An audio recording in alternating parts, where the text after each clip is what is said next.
Hello, and thank you for joining Life, Love, Marriage, Divorce Conversations. I'm your host, Monique Davis Dotson, with my co hosts, Tina Jones, Bree Henderson, and Kim Porche. We are going to dive right into our combo topics of today. And I think most of America watched the interview with Oprah Winfrey and Meghan Markle and Prince Harry. So, ladies, I mean, Megan touched on a lot of topics, from racism to mental illness, of just a variety. So I'm going to let you ladies dive in and give me your thoughts. What did you think about that interview? I do want to say this: Oprah Winfrey, she is the queen. She did a phenomenal job of being very sympathetic, but also asking the questions that most people wanted to hear and allowing them to have the platform for us to hear their voice. I thought she did an excellent job. Give me your thoughts, Tina Jones. No, I thought it was wonderful and disturbing at the same time. But what I really thought was so cute was that Archie's chicken. How cute was that? Do you guys remember that? Yeah, When they the were in the soup. chicken, he had a little Oh, yeah. cutest little thing. But like I said, it was disturbing and wonderful to watch at the same time. My heart just breaks. It just breaks. What part, when you say your heart breaks, what? Breaks. I mean, if you just want to just dive into it, when she was talking about they didn't know what color or how brown the baby would be. I mean, just to hear that as a mother, and especially with uh, black people or and giving birth to a child from a mixed race, or you don't know what you're going to get. You can get a very light skinned baby. You can get a very dark skinned baby. You just don't know it can go back in time and pick up, you know, from great grandmother. You just don't know what you're going to get. So, what she went through, it was just disturbing and heartbreaking. I just felt for her. I just, I don't even have any words. I have no Yeah, words, you yeah. know. And we're all tweeting at the same time, like, did you hear that? Did you hear that? Oh my God. No, it's just heartbreaking, you Yeah, know. exactly. Bree, what did you think? Oh, I think Meghan Markle spilled the tea. No. Silly. I mean, coming from a biracial family myself, I've endured a lot of stuff internally within our families, like little things like, well, what happened to his hair? Because everybody else got the good hair, things like that. In But, parentheses, yeah. uh-huh. That's why I say you don't know what you're gonna get. You Right, have you no don't. clue. You don't. So, what struck me was things that we as wives have probably experienced. The institution, as she kept talking about, we lived in an institution with the NFL as well. There were rules, regulations, and the way that we moved and operated. The image versus reality, we've all dealt with that.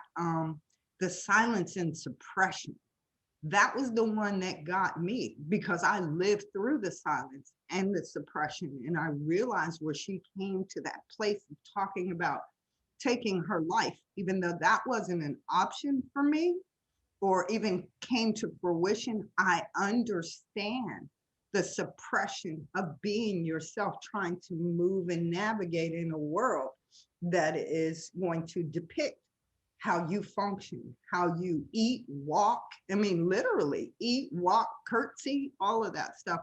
So, those three things, the institutionalization, the suppression, and the silence, I could relate to. And I just felt her pain, plus the whole racial aspect of it.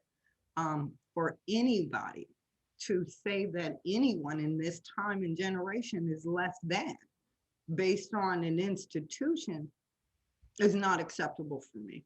Okay, so let me ask this question for us. Okay, she knew that she was going to marry into the institution. Now, what happened in it? nobody can prepare for that, you know. But the silence, because they don't have, just the Twitter accounts. Everything has to go through, the communication department or what have you.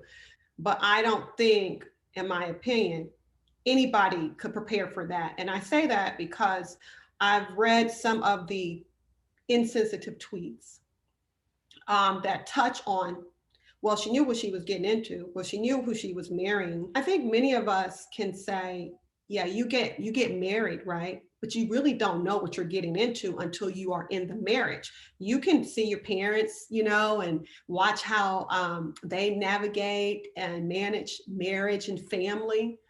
But until you get into it for yourself, you really don't know. And I can't even, fathom or comprehend.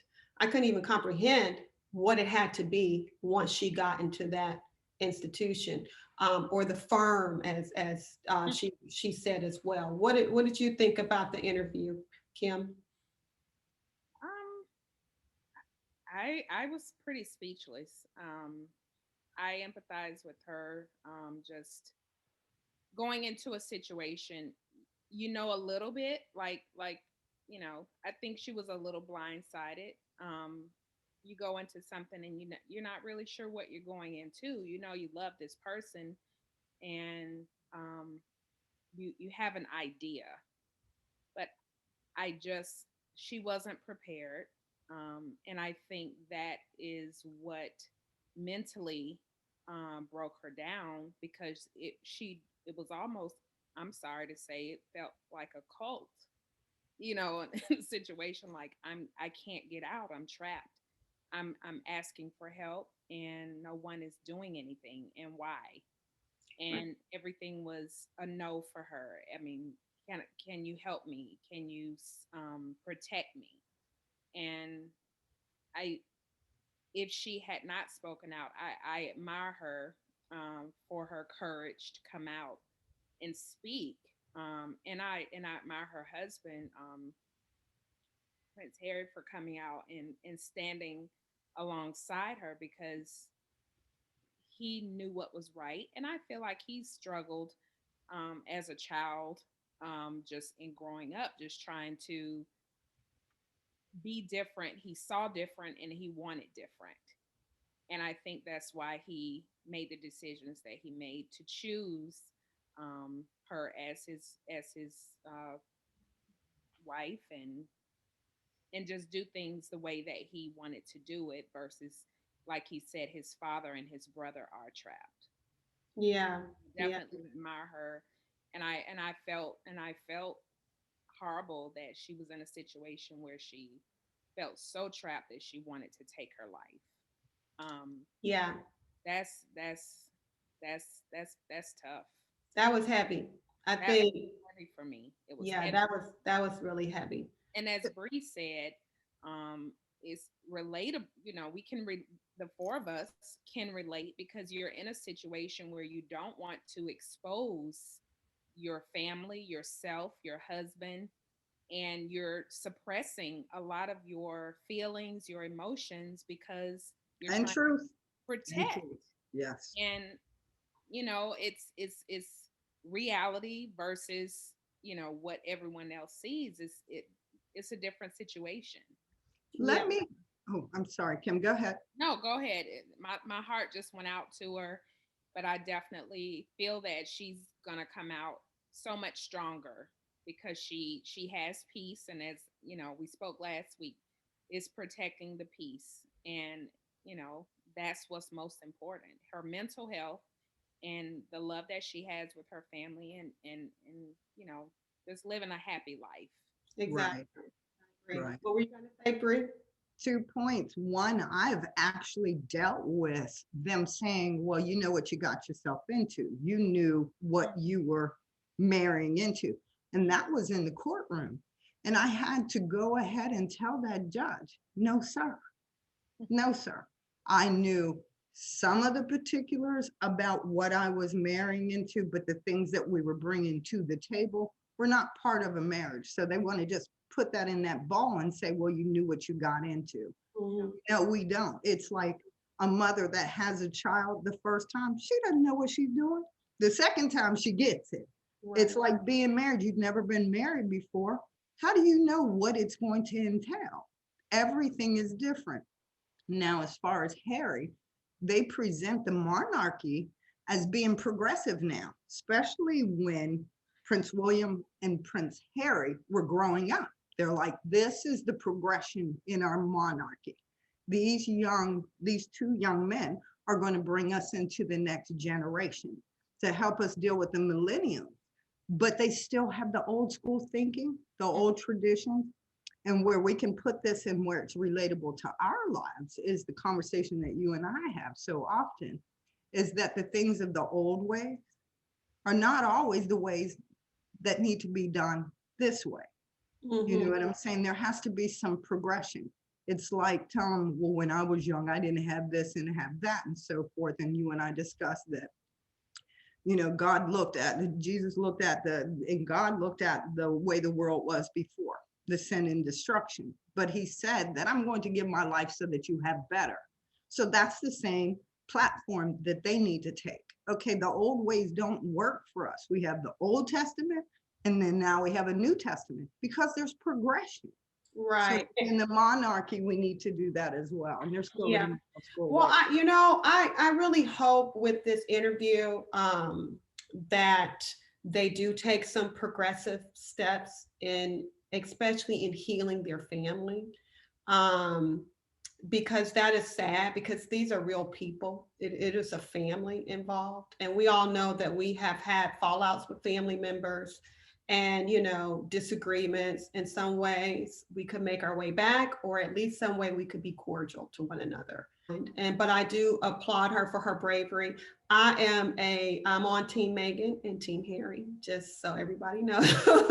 and I applaud him for speaking up and doing what was best for his family. I'm glad that she made some of those stories that we've heard in the media. I'm glad that they brought some truth to it, their truth. One of the things I wanted to also that y'all touched upon was the mental health element of it.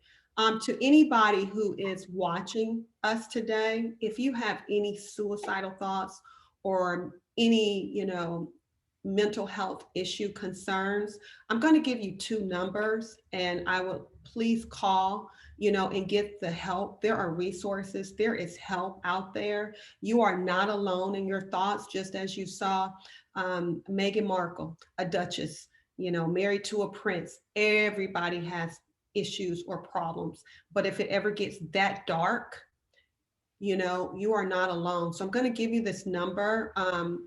Please, if you have suicidal thoughts, call the National Suicide Prevention Hotline at 1-800-273-8255. Again, National Suicide Prevention Hotline, 1-800-273-8255. Also, there's another number. It is the National Alliance on Mental Illness. Their number is 1-800-950-6264. Again, National Alliance on Mental Illness, 1-800-950-6264. And if it's not you and you know of someone who is struggling, please share those numbers with them so that they can get the necessary help they need. Your life is valuable. I'll say it again. You are worthy and your life is valuable. All right. Okay, so let's move on into all right, it is International Women's Day. So happy International Women's Day. And it's also March's National Women's Month. So to you, my sisters, happy both of those days, International as well as International Day as well as National Women's Month. So my question to you, who sticks out to you that you admire? So tell me who's on your mind, who comes to your mind, Miss Kim? Well, of course, Stacey Abrams, Uh-huh. Kamala. Um, I mean, those are two women that have made a significant difference and Mhm. caused women to or little girls, I would even say, to believe in themselves and feel like they can be anything. Exactly. Yeah. What about you, Bree? Oh, Michelle Obama. Yeah. Just watching somebody that could never think of being in that position to where she is and what she did with that position shows that the limits are just limitless. So, I mean, Exactly. you know, It's a long list. A long list, a long list. What about you, TJ? Well, me, I'm just gonna go straight into my mother. Yeah. Yes. I love it. You know, she's been through a lot, and she raised three kids on a single salary, worked at her job for 45 years, and retired Mhm. and doing great. So I'm simple. It's straight my mom. Love it. I love it when I talk about International Women's Day and National Women's Month, is that the people that I am inspired by are my co-host. Um, Kim Porche, look at you, start a business, um, come out of a divorce and still coming out on top, being able to pursue your dreams no matter what and be a great mom. When I look at Bree Henderson and look at, you talk about, we were off air, right? Just talking about how you were managing the weekend with getting your son needed to get to work, and you made a phone call but it didn't come through, but you made a way, and just being that mom that perseveres, working and making a way. I mean, Tina Jones, I mean, I can go on and on about you. Our friendship has been over 20 something years. And you think about, I look at you and I look at the health challenges. A lot of people don't know the health challenges that you had to battle through. Such bravery in that, the walk with the Lord and that faith that you, as well as my co-host, we know that if it wasn't for God and this new chapter in our lives to start something new, to be able to share our stories and use it for a platform for good, it says a lot about us. There's a lot of bravery in being able to share your story with people. There's a lot of bravery as a mother, and you know that your children are looking up to you and what you do. Um, hey, I applaud you guys, and I love you. And so I just wanted to say you are my sheroes. thank you. You are very, very welcome. Comes from the heart. So moving on, let's talk about sports. So Atlanta, your home city, hosted the NBA All-Star Game. So I know you have family and friends there in the city. I know you live in Orlando, but I'm sure they were calling and kind of giving you some inside scoop. Give me your thoughts about the game and the city. What city? The city was packed, and I actually was supposed to um be in Atlanta for a girlfriend's birthday celebration. But of course, due to my injury, I couldn't make it. But um, the city was hot. The city was of Well, course. let me ask you this. How did they feel about it? I know, like the NBA, they were saying, "Don't come. We don't want this to be a super, Keisha spreader Bottom said, event." "Stay home." She Yeah, said, they say "Everyone stay stay home, but people they flock to the city. Oh yeah, they were still. It was a lot of people that were still able to go to the game. People still out at restaurants, and if I'm not mistaken, they've opened up the city. Gosh. Um, it was crowded. Unfortunately, it was a lot of fatalities, and it was a lot of Oh, yeah. I didn't. So this, I yeah, feel like Oprah in the interview.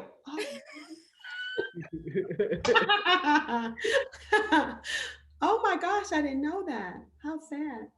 it is sad, but hey, Wow. it was. Did you watch the game? I No, recorded the it game. was between the game Yeah. and And Megan. Yeah, yeah. I recorded the game so I could go back and watch some parts of it. that Team LeBron won. I think it's 170 to 150 to Team Durant. Simmons of the Trailblazers won the dunk contest. Moving on with some more NBA news. I saw that Blake Griffin was going to the Nets. Did you see that, Tina? What do you feel about, some of these guys going to different teams, like Blake Griffin for the Nets? Blake Griffin for the Nets. That team is going to be unstoppable. I think they're going to win everything. You think they'll win the East?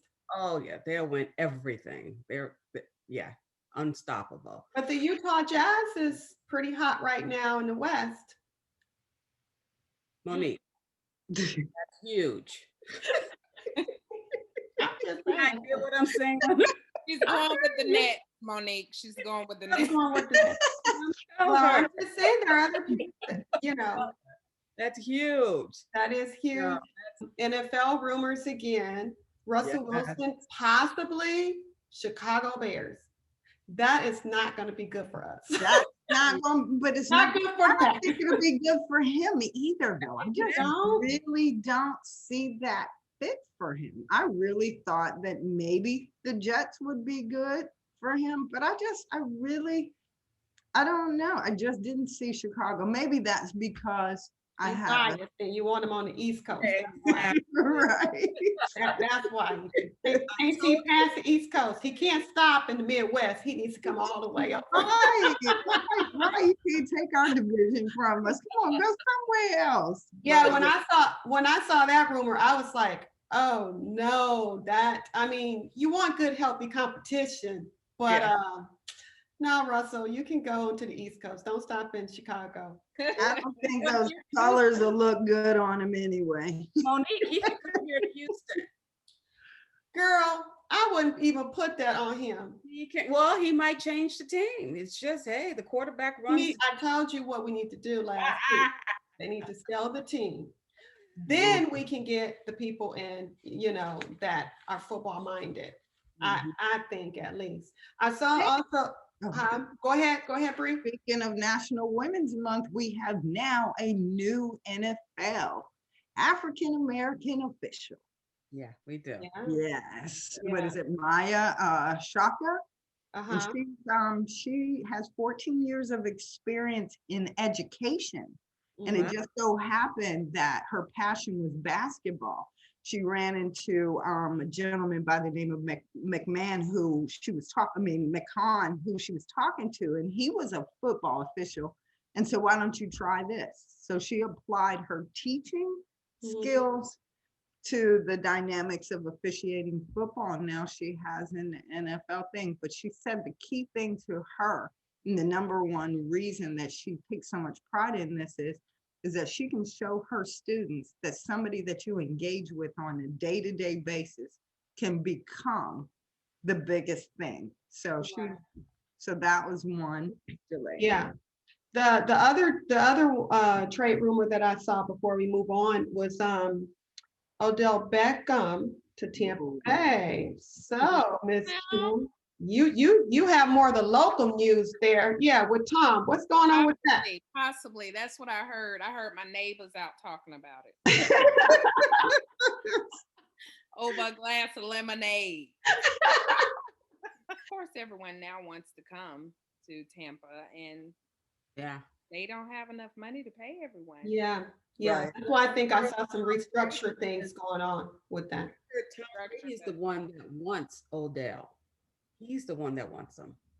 So whatever Brady wants, he's going to get. So if he wants Odell, he'll get him. So let's talk about a life, love, marriage, divorce topic or dating.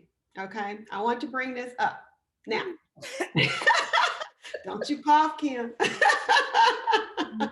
I wanted to talk to you guys about, dating after divorce. Okay.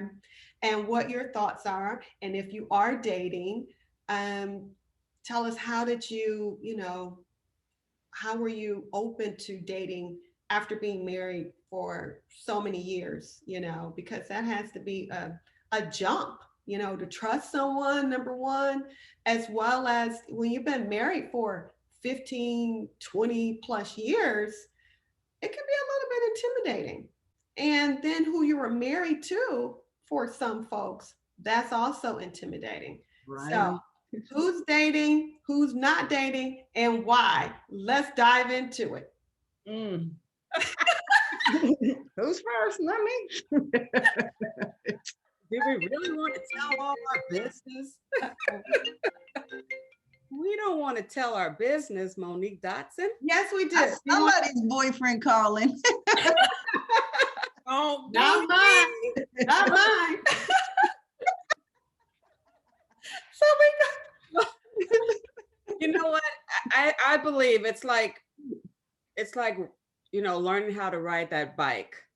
Because I was married 25 years, and to start all over again, it's like, ugh, what do you do? How do you do it? Because I remember when I had my youngest child, and it's a 10-year age difference between my middle child and my last child.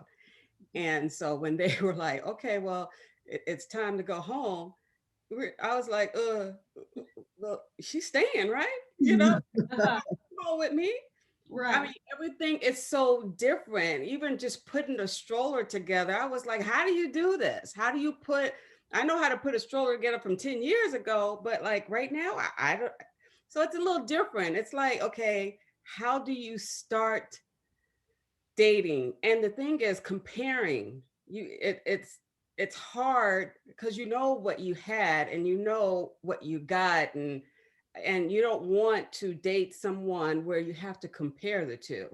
It's I don't know hard not to. why I have to jump into this. Because you spoke first. So Exactly. let me ask. Exactly. Yeah. But So it's just starting all over again. So you just have to, prepare your mind where this person is not your past, you know. mhm. So You know. so have you dated since divorce? Monique Dotson.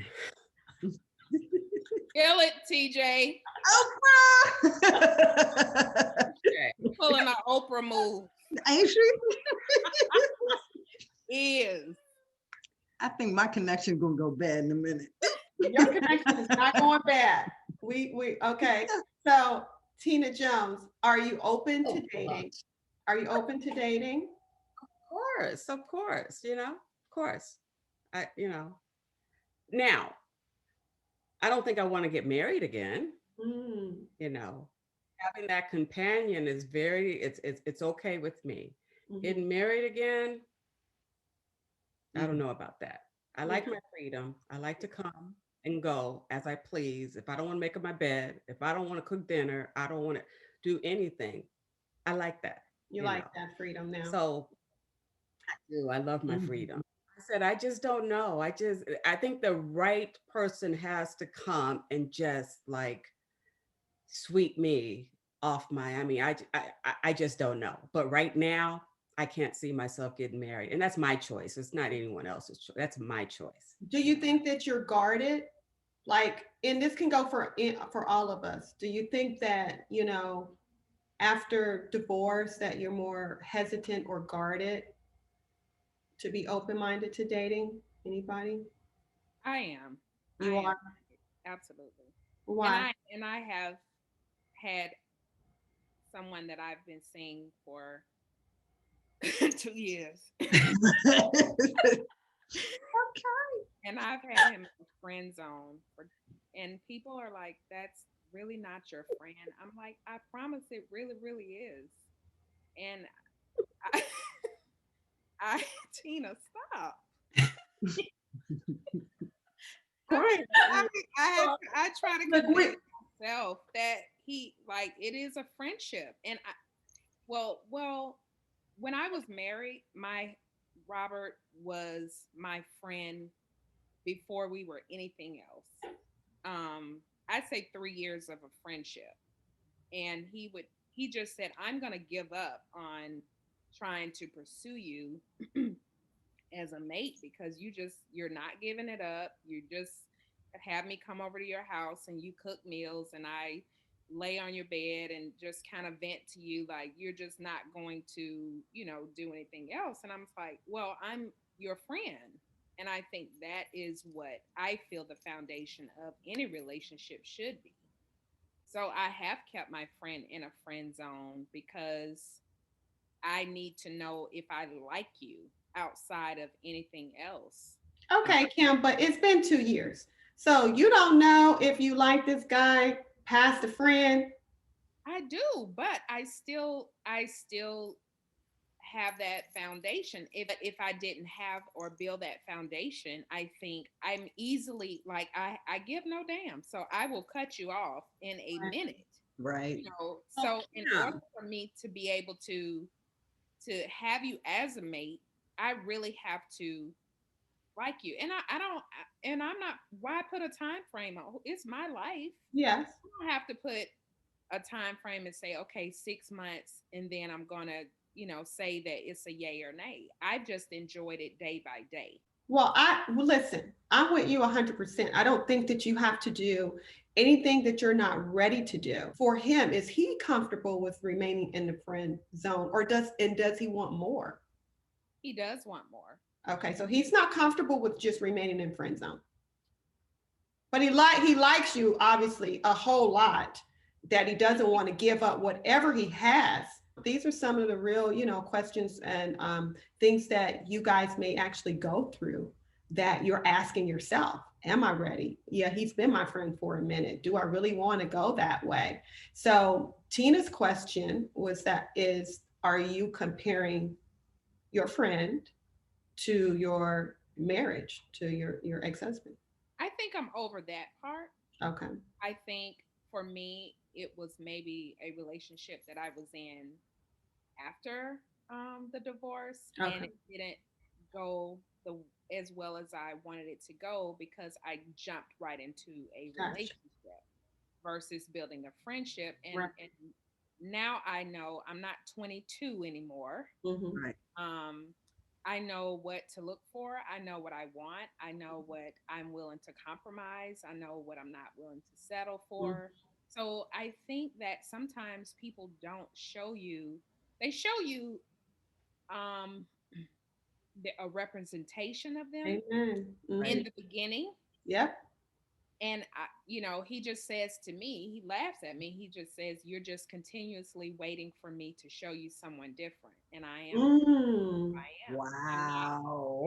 And I haven't changed. He's been Wow. consistent since day one. That's powerful. And I could see that, um that that mindset, Mhm. because when you're married and you get this guy that you think is going to be, with you until death do you part, and he's preventing something, and then you're in this marriage and all of a sudden it's not that anymore. It's like, okay, I go into it with you and then you show me something 5 years or 10 But it's years not down the line. that anymore. Yeah. It's better. And Yeah.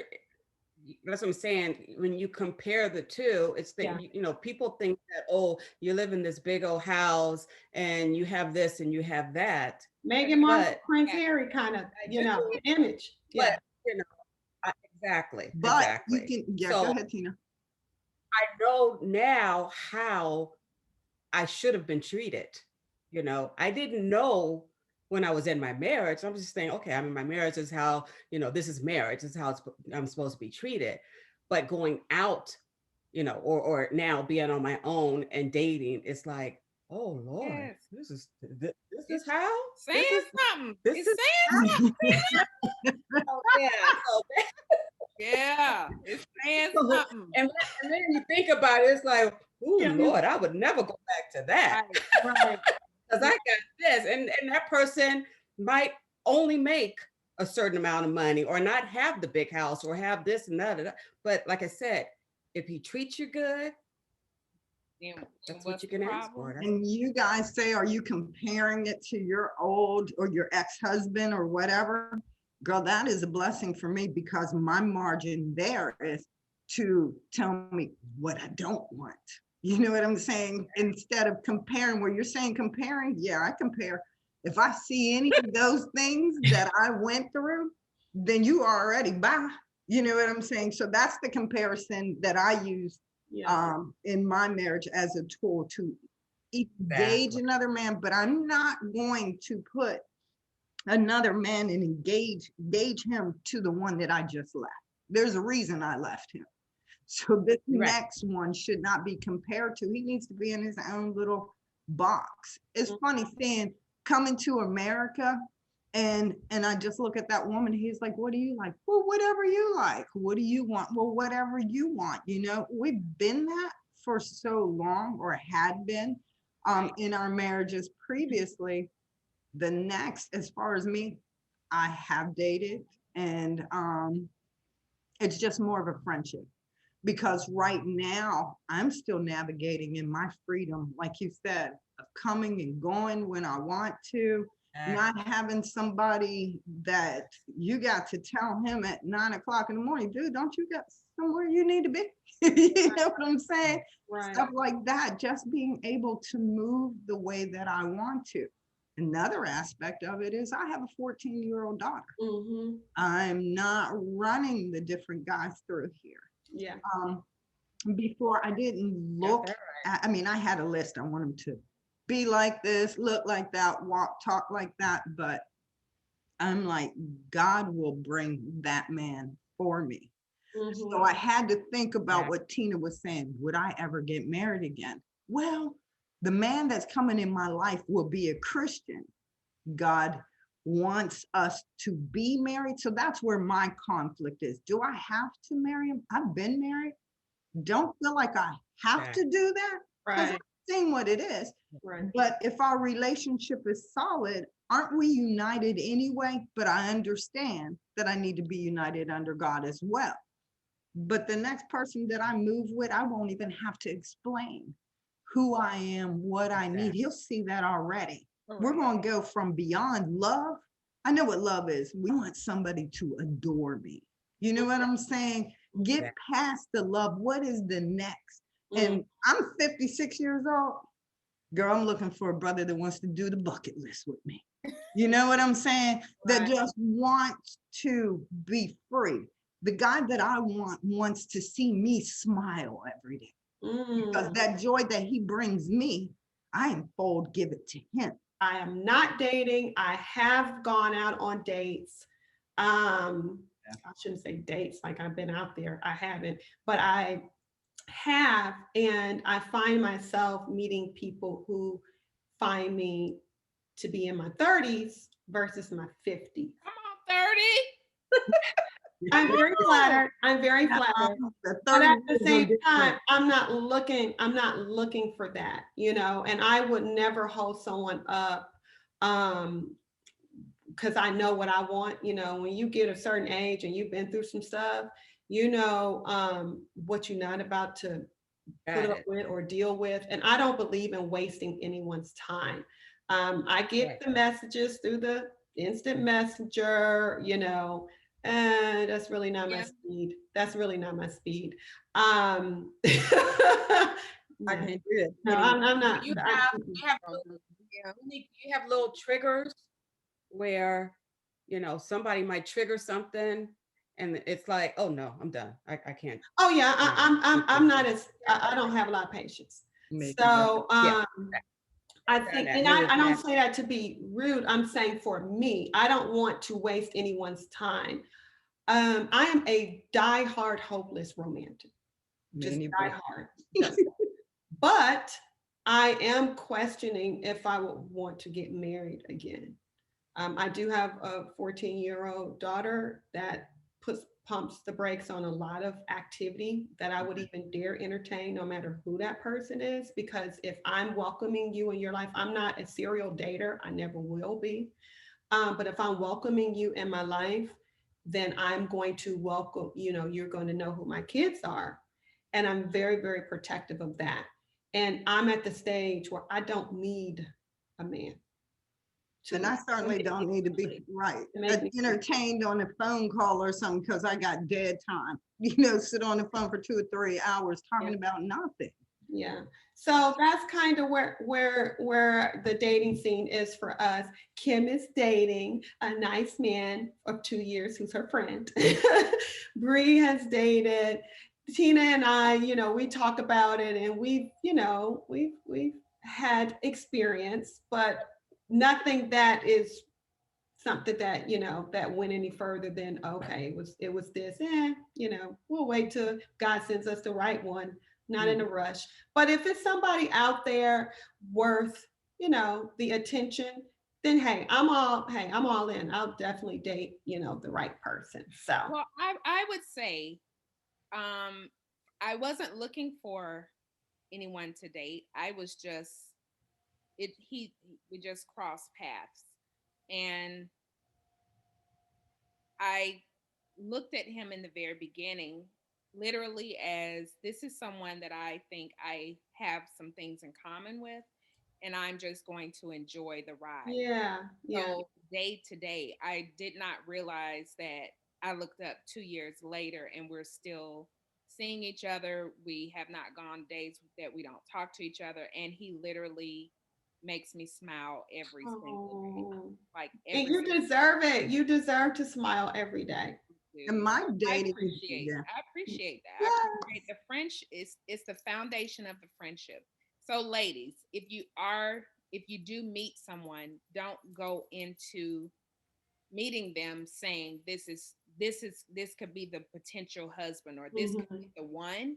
I right. think if you just enjoy it for what it is, if it's worth it to you, and if you are enjoying yourself with this person, just enjoy it, because we all deserve happiness. We all deserve to smile. So if this person can put a smile on your face, being honest, I'm sorry, definitely being transparent though. Mhm. I was very transparent with going into what it was, you know, this is what it is. The great thing about the relationship that you have, Kim, is that there is transparency, which means that there is communication. Yeah. And a lot of people don't have that foundation of friendship that has effective communication. There's And a lot of ineffective communication going on in relationships. But if he knows, hey, this is what works for her and I'm going to go along with it, then hey, that's a good thing. And I'm glad that you said that. Bree, what were we going to say? We're going to wrap this up. What did you say? One important thing that I found out in my life was that I had to heal first Yeah. from all of the stuff that I had, so that I wouldn't carry that into the relationship or use it as some way to allow myself to be a victim to be taken care of in the next relationship. Mhm. It took me years. I mean, I went out twice, but this was a friend that I knew from the past. Mhm. So this was more of a security. I can move around, have that companionship. But then it was more like, let's just jump into stuff like that. And that wasn't what I was defining as a relationship at that point. So, Right. And then sometimes I think it's good to, if you have a friend, to just go out with, to go see a movie, or go out to dinner or have drinks with, that you can have a different conversation than and Tina and I going out to have margaritas. Maybe go out with a male companion that could just be a friend, and get a different perspective on life, and who knows, it might turn out to be something more. Just ladies and guys, it goes both ways. Post divorce in dating, be open minded. You never know who you might meet, and it could be a lifetime friend, a lifetime companion, or it might be your spouse. Who knows? But don't allow your past relationship to interfere with what God may possibly have for you in the future. And most importantly, don't compare that situation. Just make sure that you understand and know what works for you in the relationship, but also knowing what didn't work and not repeating those same steps. yep. Right? Because everybody want to smile like Kim. We want somebody to make us smile. daily. I'm going to end with I've learned over the years that when one's mind is made up, this diminishes fear. Knowing what must be done does away with fear. And that was a quote by Rosa Parks. And I wanted to tie that into Just what we're talking about dating, we're talking about mental illness and being able to speak up about those things and not allowing fear to interfere with your life, with your growth, with your progression. So today's word comes from 2 Timothy 1:7. For God has not given us a spirit of fear, but of power and of love and of a sound mind. My message to you is that God not only gave you his son Jesus, he gave you his spirit, which is power, love, and a sound mind to accomplish anything your heart desires. You have everything you need to succeed. Therefore, fear not. Blessings and love to you all. We'll see you next week on Life, Love, Marriage, Divorce Conversations. Bye. Bye. Bye, ladies. Bye.